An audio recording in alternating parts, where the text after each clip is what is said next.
Сәлем достар, бүгін сіздермен қарапайым лидер күрішінен дәмді шырпа палау жасаудың рецептімен бөлісетін боламын. Видеоның соңына дейін тамашалаңыздар. Алдымен газымызды барынша қатты отқа жағып, қазанымызды қыздырып алып, май құямыз. Мен 1,5 кг күрішке 400 грамм май қостым. Майымыз қатты қыздырудың керегі жоқ. Орташа қыздырып алып, кішкене тұз шашып береміз, май шашырамас үшін. Одан кейін етімізді салып, етті екі жағын қызарғанша әбден қуырып аламыз. Енді біреулер бірінші пиязды қуырып жатады, мен бірінші етті қуырып аламын.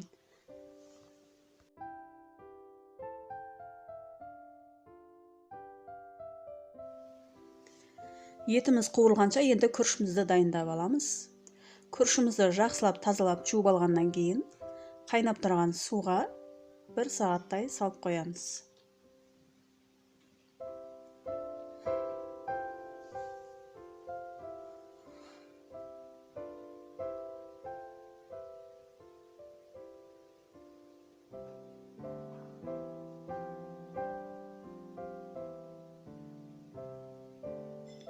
Етті осылай екі жағын аударып, жақсылап қуырып аламыз. Сонда біздің палауымыз дәмді болып шығады.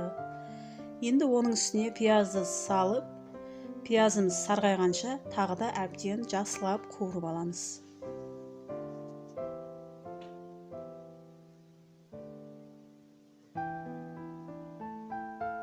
Міне видеодағыдай пиязымыз майға батып тұруы керек, достар. Қақпағын жауып қуырып алсаңыздар да болады.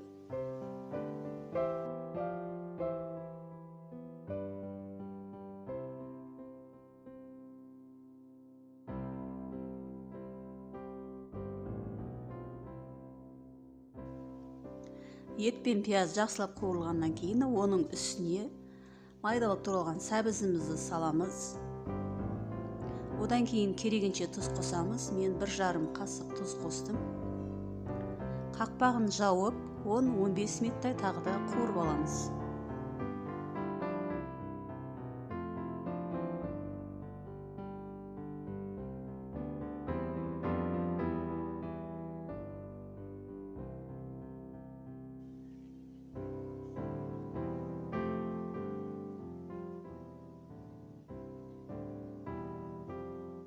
Енді үстіне 1 литр су құйып, қақпағын жауып, ет піскенше 1 сағаттай қайнатып аламыз.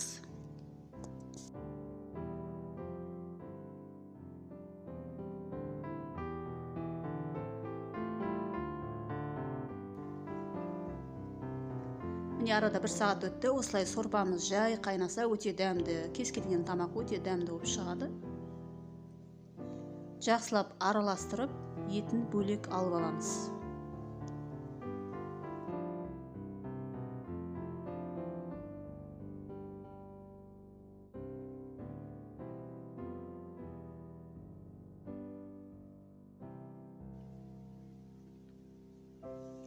Енді бұрыш, зира және де өзіміздің қалауымыз бойынша дәмдеуіштер қоссаңыз болады. Мен нут қостым және де чеснок қостым.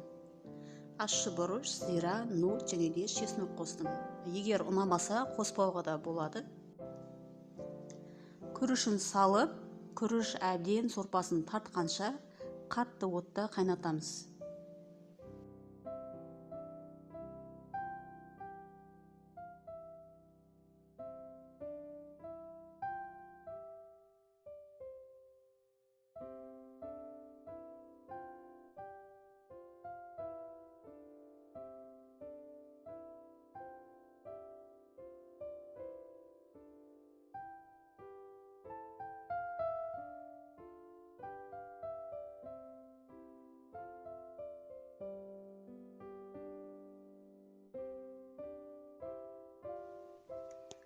Енді чесногымызды ортасына саламыз.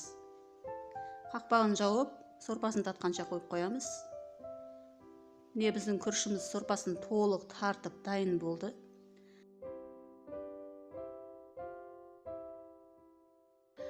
Дәл осы видеодағыдай етіп, күріштерімізді ортаға жинап аламыз. Тек қана шетін осылай жинап, төбешік жасап аламыз.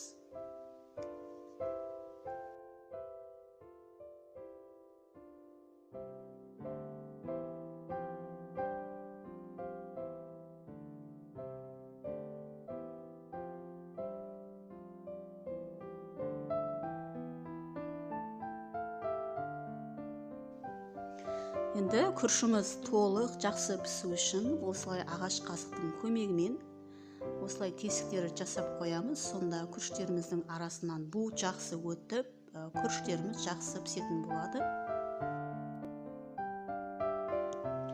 Енді достар, қазанымыздың түбі күйіп кетпес үшін газымызды өте баяу отқа қойып қоямыз.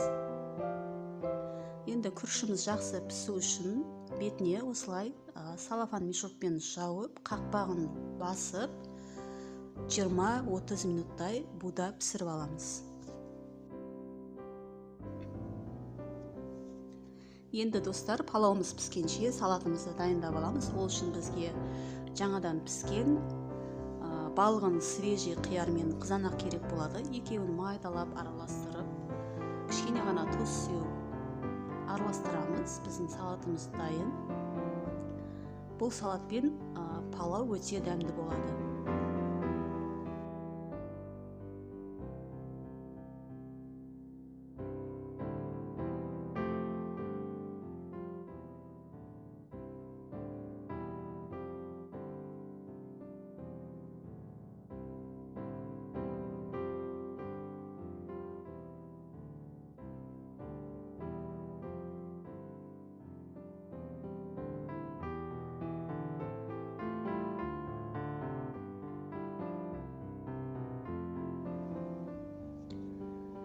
Міне достар, жарты сағат уақыт өтті. Біздің палауымыз пісіп дайын болып қалды. Енді жақсылап осылай астын үстін барлығын жақсылап толық араластырып аламыз. Видеода барлығы толық көрсетілген.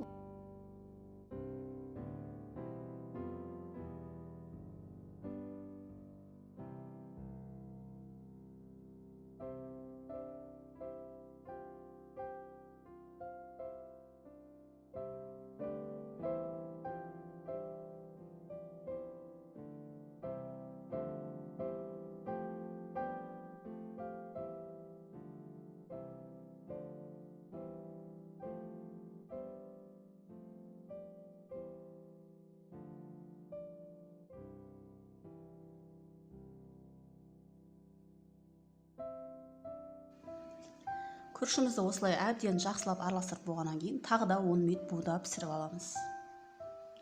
Міне достар, біздің шашпа палауымыз дайын болды. Иісі өте керемет, өте дәмді палау. Сіздер де мен рецептім бойынша жасап көріңіздер, өте дәмді шығады. Майы да, сәбізі де, күріші де барлығы норма.